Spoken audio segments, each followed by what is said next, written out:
The topic of my research is comparing the Native American education movements and schools from the colonial period to the late 19th century.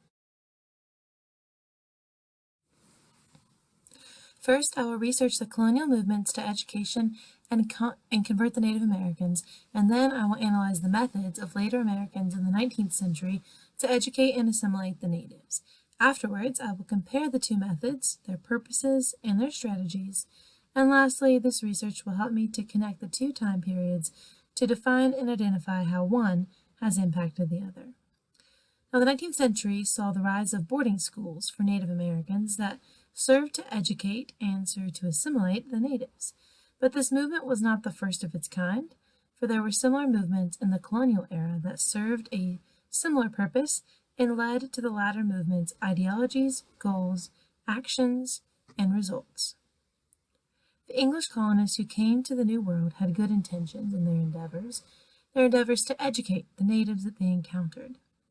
Indeed, their mission lived on into the mission schools of the 19th century, those schools that often were found on reservations. But along the way, the colonists did not accept the native culture as civilized, and they worked to eliminate every aspect of the heathen, or so they called it, from the Native American youth.